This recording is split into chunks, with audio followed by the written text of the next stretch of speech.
شما چه نظری دارید درباره اینکه نگار حذف شده؟ هنوز هم برنامه رو میبینید یا نه؟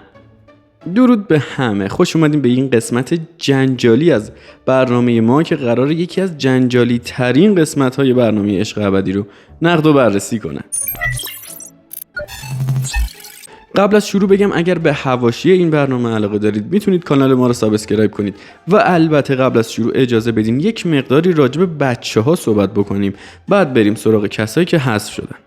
اگر یادتون باشه دوست پسر قبلی ترانه در مصاحبه‌ای که با آیدین زواری داشت از قبل گفته بود که علی و زهرا میرن و برمیگردن و مهبد تبانی کرده با علی و قراره که در فینال به علی رای بدن.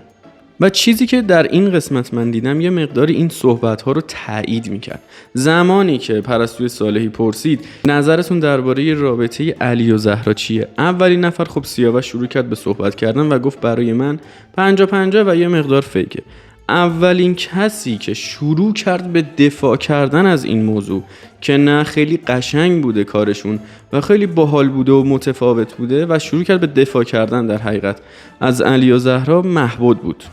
این به نظر من یه جورایی تایید میکنه اون صحبت‌های دوست پسر سابق ترانه رو که با آیدین زواری مصاحبه داشت، حرفاش رو تایید میکنه. حالا یه مقدار بحث جدی رو خارج بشیم. زمانی که داشت اعلام کاپلا میشد که کی با کیه، زهرا برگشت گفتش که عقابم باشه ولی فکر نکن.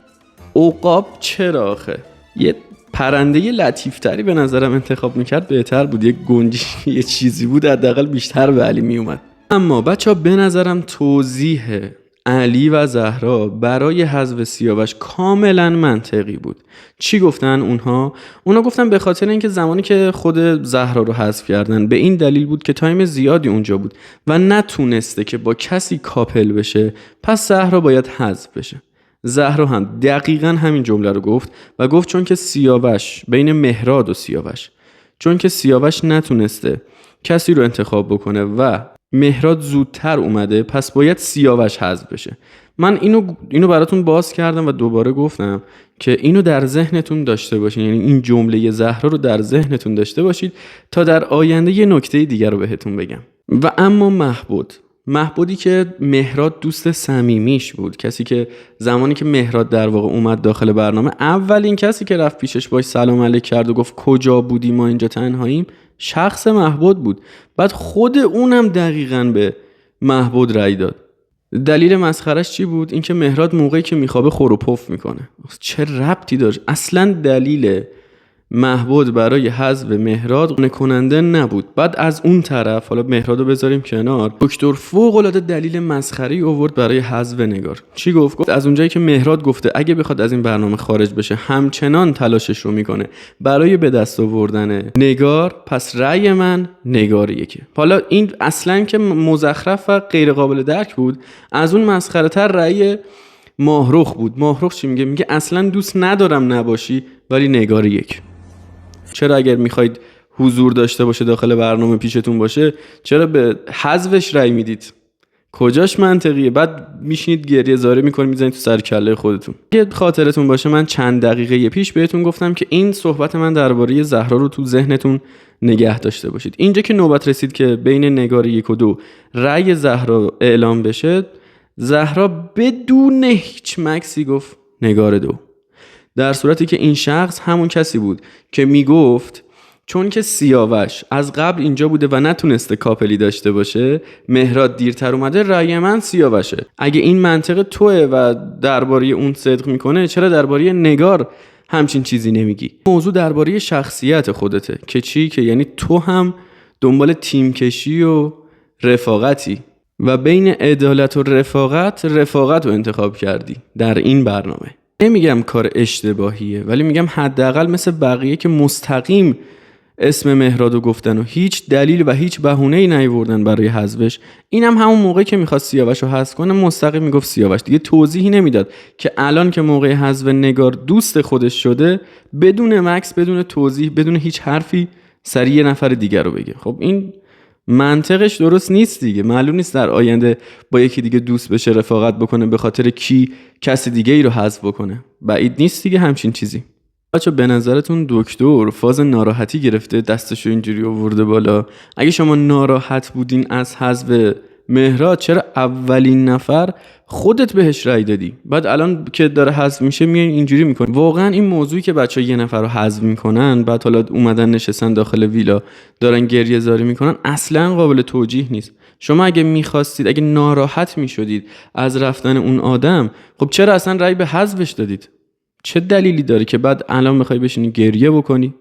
در رابطه با آقای تفلون یا همون آقای نچسب اینو بهتون بگم که با تمام این که جبهه روش خیلی گرفتن، گارد خیلی روش گرفتن و خیلی راجبش بد صحبت کردن، ولی یه خصوصیت اخلاقی خوب اگه این آدم داشت این بود که مثل خودشون با خودشون صحبت نکرد. یعنی اگر میخواست عین خودشون جوابشونو بده قطعا خیلی دوباره داستان و دعوا میشد، ولی اصلا مثل شخصیت خودشون باشون صحبت نکرد، ولی باز هم اون نچسبی رو داشت. این صحنه برای من خیلی جالب بود بچه، زمانی که همه داشتن خدافظی میکردن تموم شه بره، ولی هیچکس اصلا زهرا رو آدم حساب نکرد تا اینکه نگار گفت و با دستش اشاره میکرد که آقا حرفای زهرا مونده.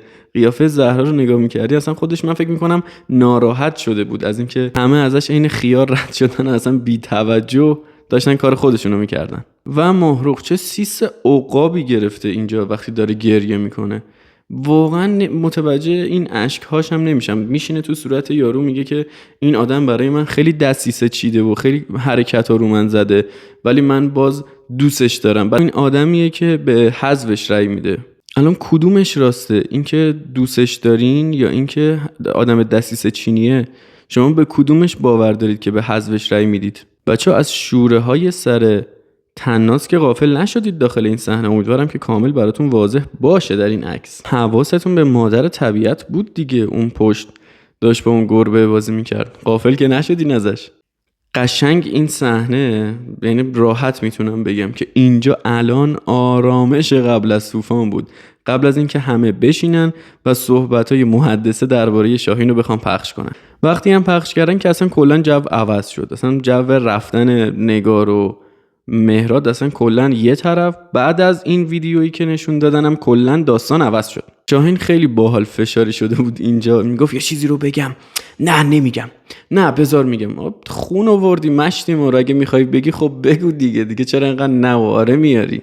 قیافه شاهینم خب اینجا کاملا فشار ازش میباره، در اون حدی تحت فشاره که قیافه شده عین همون گوجه فرنگی که قبلا اینو میگفتن. دیگه جالب داشت این بحثا این بود که شاهین داشت میگفتش که من به خانواده تو پول قرض دادم و تو میتونی بری از مادرت بپرسی. اینا رو داشت به محدثه میگفت و خیلی جالبه داشت از تناز اجازه میگرفت که این صحبت ها رو بکنه.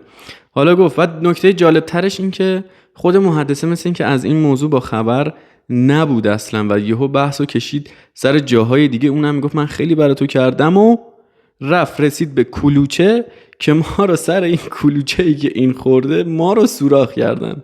و اینکه به نظرم بهترین صحبتی که علی میتونست داشته باشه، من هم پول دارم هم دیده‌امو شدم. خاطر اینکه بیاد از شاهین دفاع بکنه میخواست همه رو خراب بکنه. حالا معلوم نیست که اینا چی بودن و چی شدن، ولی خب دیگه اون لحظه تو نمیتونی به خاطر دفاع کردن از یه شخصیت دیگه همه رو جمع ببندی و یه سری چیزا رو بهشون نسبت بدی. علی اینجا واقعا خوب صحبت کرد. یه تیکم بود در ادامه که محدثه همون لحظه مثلا تناز داشت صحبت میکرد، بهش گفت یواش بابا برید نگاه کنید. من فکر میکنم دیگه اوج عصبانیت محدث هم یه تیکه بود. منطقی هم نبود حرفای تناز، بهتر بود اجازه میداد شاهین خودش حرفاشو بزنه و خودش اگر حرفی داره که دفاعی بکنه خودش انجام بده، چون اینجوری من فکر میکنم گاردا بیشتر روی خود تناز بالا میاد. خلاصه که بچه‌ها نگار حذف شد، جو خونه به اوجش رسید. اصلا کسی مثل این که راجع به مهراد قرار نیست صحبت بکنه. 10 قسمت دیگه هم که فینال اصلی رو داریم که معلوم نیست چه برنامه‌ای دارم برای حذف بقیه. امیدوارم که از این ویدیو لذت برده باشید. حتما هم شما نظرتون رو در قسمت کامنت‌ها برام بنویسید که با هم دیگه بخونیم بقیه هم ببینن شما چه نظری دارید درباره اینکه نگار حذف شده. هنوز هم برنامه رو می‌بینید یا نه؟